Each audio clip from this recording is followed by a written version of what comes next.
Okay, good afternoon, everybody. It is 5 o'clock, therefore we can begin the meeting of the Cabinet on Wednesday, the 16th of April.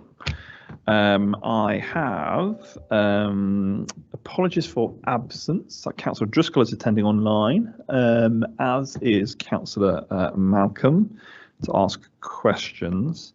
Councillor Shaw, who's normally in attendance, is not attending today. Are there any urgent matters? Don't believe that there are.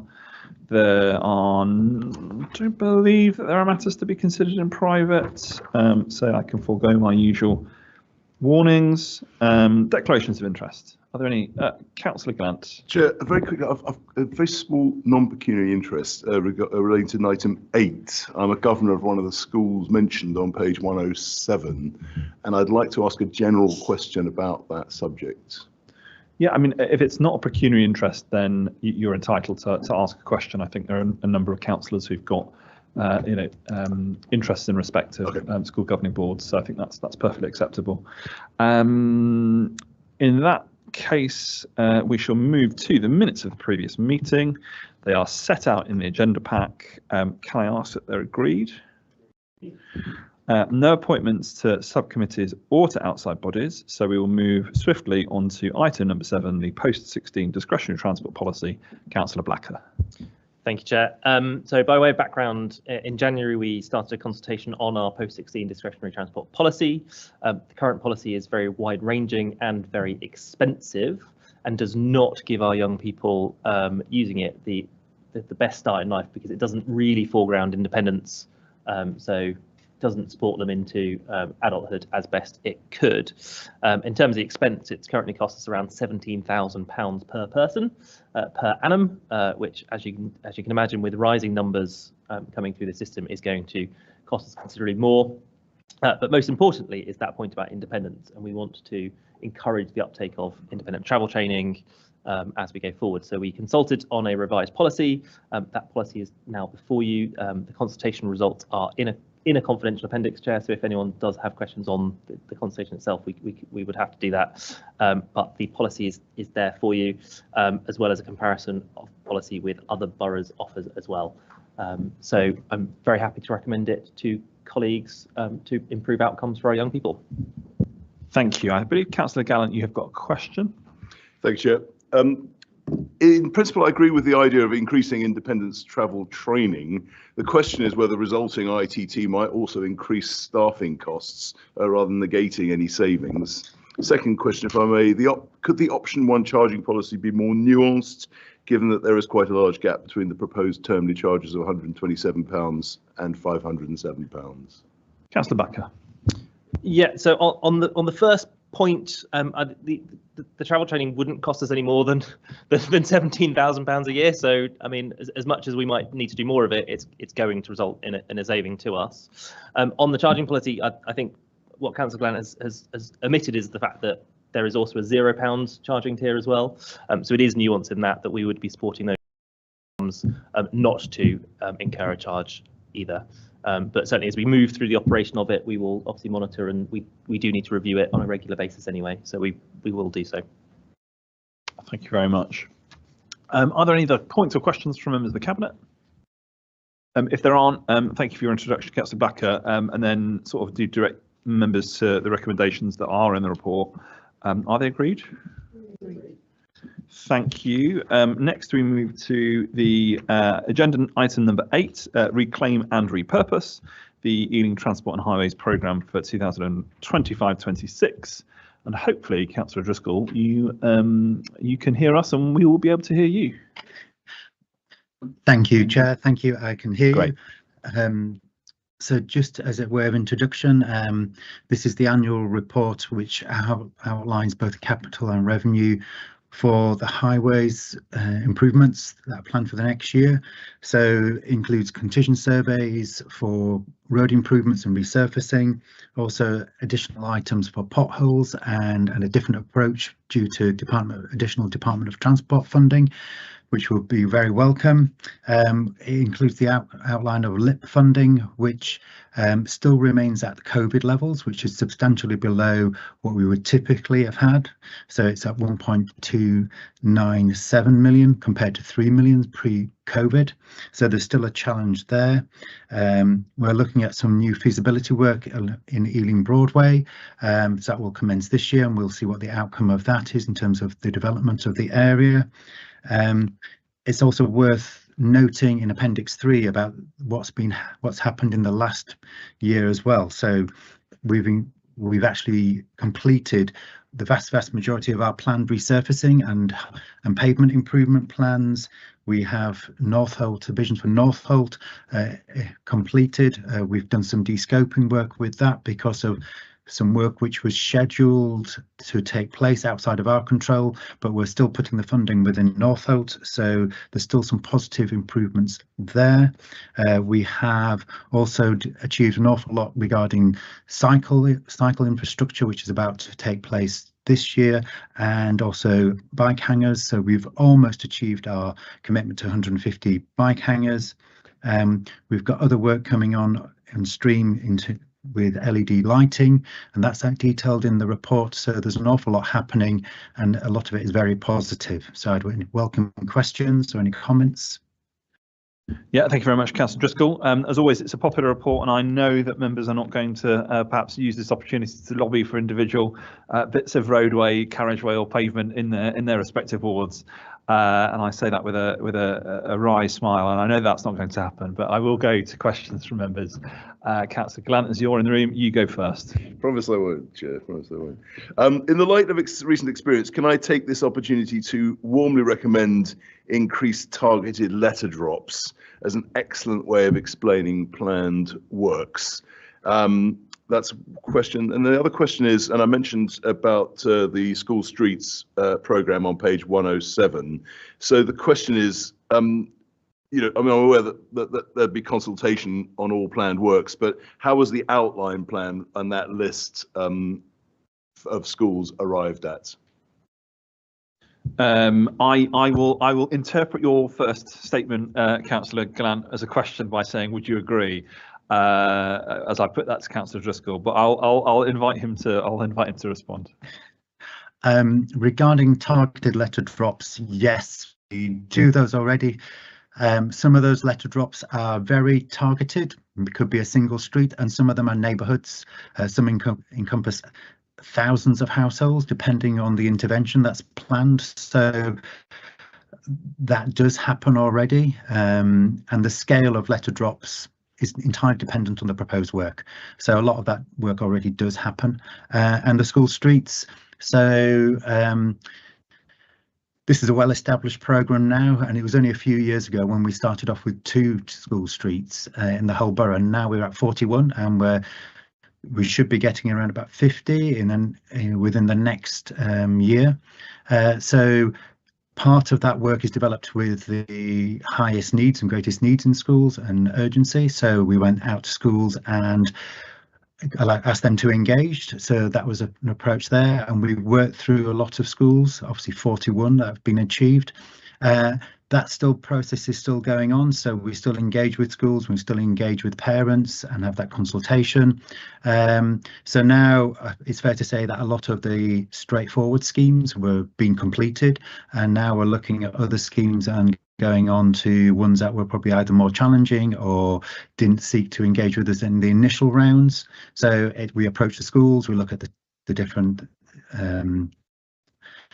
area to see what's the need and how we can improve safety. So it's a whole range of approaches to decide which schools are selected and which ones come forward. I hope that helps. Yeah, and I'm sure, Councillor Gallant, you will have noticed from the manifesto of the Ealing Labour Group in 2022 that the goal of 50 was very much front and centre of our climate action pledges.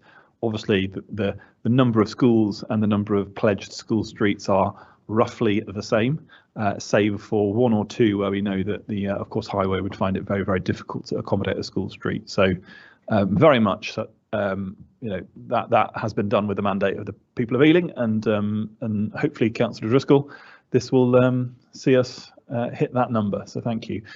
Councillor Malcolm, do you have a question? Thank you, Chair. Yeah, it's on the same subject as school streets. The two in my area have gone really well in terms of the engagement from the officers to councillors and residents.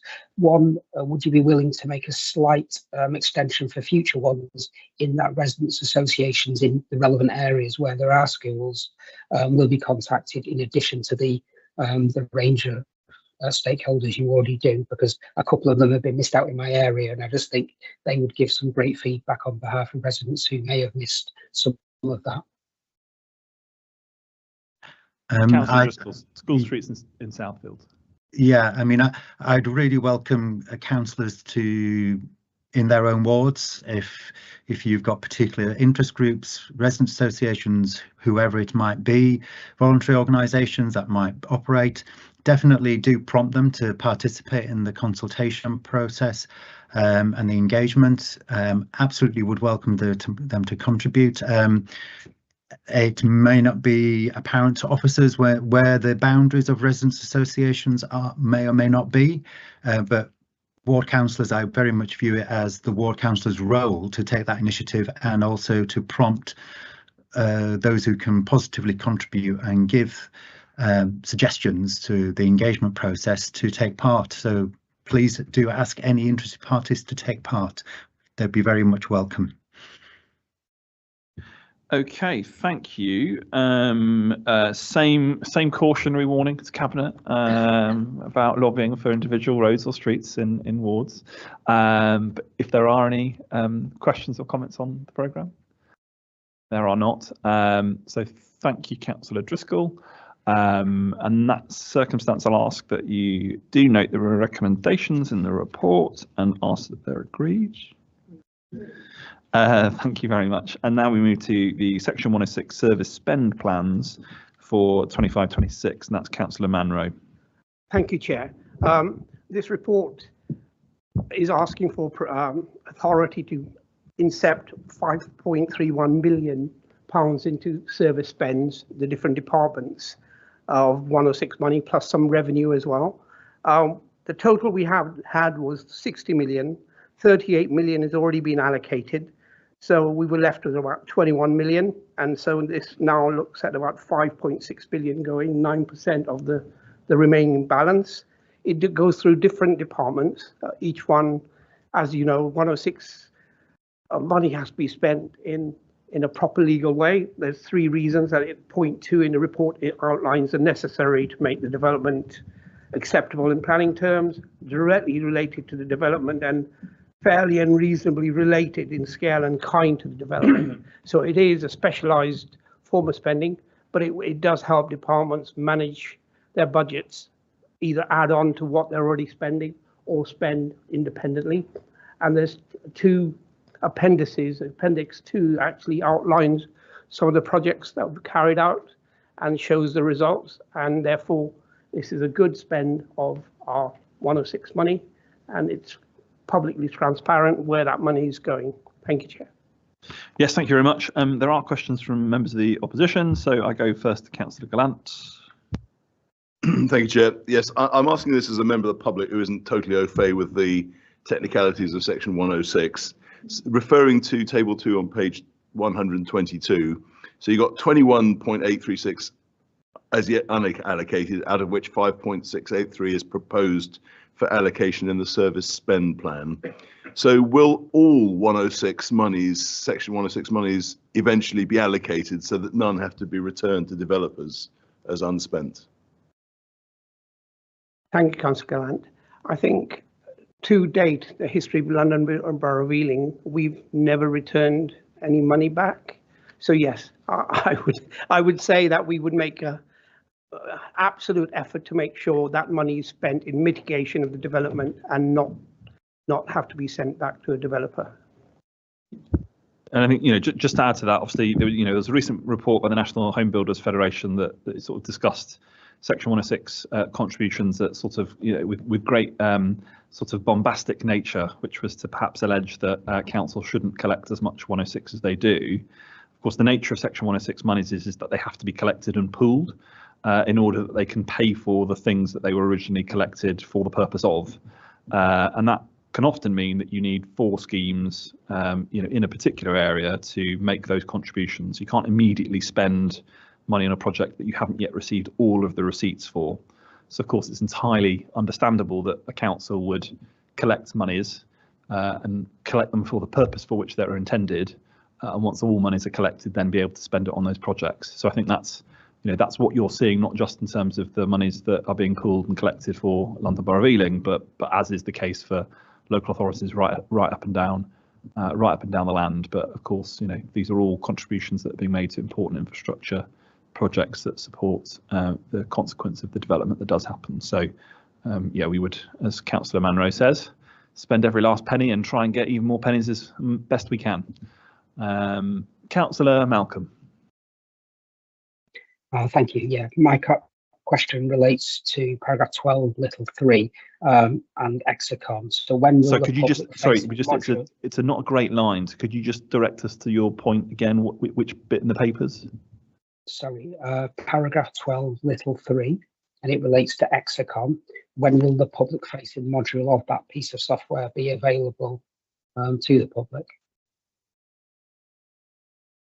So, Councillor Malcolm, I'm aware of your interest in this area. As you know, it was a new system that was brought in fairly recently. There are different modules. We're working through the process of the internal facing modules so we can put all the developers' contributions through that system. And there is a public facing module where people can interrogate it.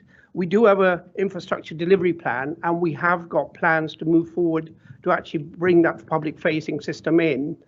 I'm not aware of a date currently because we have got resource issues, and we will do the facing modules first to make sure our systems are robust and actually give clear data, because the last thing we want to do is to go to a public facing module and not have the data correct and then cause issues around public perception of not having the right sort of information or having the wrong information and coming to a wrong conclusion. So we will come forward with that, but there is a time constraint in terms of our resource level. We've got the local plan and we've got SIL coming through. So we have got our teams working away on some of the more important issues, and we will come to that in due time. But we are making sure that system is robust and actually gives data. And of course, you're entitled to that data as a councillor. So if you do need data, we can provide it for you. Thank you. Yeah, I think it's a bit like, it would be the equivalent of sort of asking Councillor Donnelly to sort of give access to the council's sort of accounting software. It might, provide you with an awful lot of information, but it wouldn't necessarily give you probably the answers that you're looking for in the context of what this all means. And quite rightly, anything that is in Excom is now in front of you in the context of a report for the end of year summary. So members' officers will continue to endeavour to answer any question that members have in the respective sort of Section 106 payments and collections. And of course, hopefully in the future, this report won't just detail the spending of Section 106 agreement contributions, but we'll also be able to take an annual report on the impact of the community infrastructure levy, which I believe, if I look to our strategic director, we will soon be having our public inspection of. So hopefully we can move to adoption at some point later in the year and be having much more to invest in our local communities. So that's very positive. So on the basis of those questions, are there any more comments or contributions from members? If there aren't, then again, if I could direct you to the recommendations and ask that they're agreed. I'm going to invite Councillor Newstab now just for a quick bit of any other business in respect of an ICMD on the Better Days programme. Thank you, Chair, and I really appreciate you giving me this opportunity. I know it's unusual to speak to an ICMD, but I think this is of such significant and important and ambitious paper that it's worth passing comment. So I am particularly pleased to have just signed the ICMD that relates to our Better Days project. The Better Days project forms an instrumental and key plank of our ambitions to supporting and improving outcomes for residents who have learning disabilities or impacted by dementia. And we recognise that the crucial role that day activities have in promoting happy and independent lives. In many cases, supporting people to live with their families for much longer than they might otherwise be able to, and to enjoy physical, mental and social well-being. For many years, I think we have fallen somewhat short of a much more modern, contemporary and ambitious set of criteria for how we deliver our day activities in the borough. We only have 2 sites. Many of our residents spend a lot of time travelling to the 2 sites that we have. And we wanted to explore, as I said, much more modern, contemporary, ambitious ways of offering daytime activities for current and future residents who draw on social care. So we've been through an extensive project of engaging deeply, asking people to think creatively about what they want to do with their time, where they want to do it, and when. Not surprisingly, many people want to do exactly as we all do, to spend time with their friends, to have opportunities to learn new things, to learn skills, to learn employability, and to do things that mean they can participate in their communities. I'm really pleased then to say that the project will be delivering more daytime activities and in more locations and much closer to where people live. So we will be moving from 2 sites for our daycare activities to 4 across the borough, and we will offer completely new a kind of refresh of the activities that we do currently offer. That does mean that we will be saying farewell to Michael Flanders, which is our very much loved daycare centre in Acton, which has been a phenomenally positive part of our community, and many of our school kids and many of us will have been in there for the many fantastic activities that they run there, whether it's Christmas dinners, VAE celebrations. And I really want to pay tribute to the people, the families of the people who use Michael Flanders, the staff who are much loved and respected and bring great joy and dignity to many of our residents. What the project will allow us to do is, as I said, maximise those opportunities and create timetables that are focused on people's interests and aspiration. And in many cases, it means we'll be able to be much more flexible, offering evening and weekend activities if there is demand. So we'll be looking really forward to the next year, collaborating with local organisations to extend access to arts, education, employment and other social activities. And I just really want to thank the team and everyone who engaged with us with such openness and good faith and good heart. It's been a really enriching and humbling experience to see everyone so positively think about how we can do this better and to go on that journey with us. So thanks to all our, as I said, our wonderful staff, all the people who support our residents who need to draw on our day services, and we really look forward to being able to do things in a really exciting and positive, respectful and dignified way that makes people's lives what they should be. Thank you very much, Chair. Yeah, and thank you, Councillor Newstep and 2 officers for their work on this programme. You know, we set out very early on in the administration's priorities that we absolutely want to focus on connected communities, and that means ensuring that people have strong, solid relationships within communities, and that people, regardless of their situation and whether that's enduring mental health conditions, have the ability to access the community that's around them, and of course be mainstreamed into wider society rather than necessarily being decisions taken on their behalf about which they perhaps might not have had much control, or indeed made the decisions that they would have wanted to have made. And I know that intensive work has gone into working with every service user and with the families of every service user to ensure that we do right by them and really create a service that is fit for the 21st century, that really focuses on empowerment and getting the right outcomes for people. That means that they can have longer, happier, healthy lives in the community. So, I know it's been I know it's necessarily had some challenges in terms of those conversations, but I know from having watched it closely and watching both members and officers work collaboratively on this, that many of those have been, in fact, all of those have been overcome and that we will result in a much better service for our residents. So I really do want to commend the work and thank officers for it. Are there any? I'm not going to invite, because I don't want to set precedents about ICMD AOBs, but I did think it was right that we did take at least that update. That therefore concludes Cabinet, and I call it adjourned until our next meeting, which is sometime in May.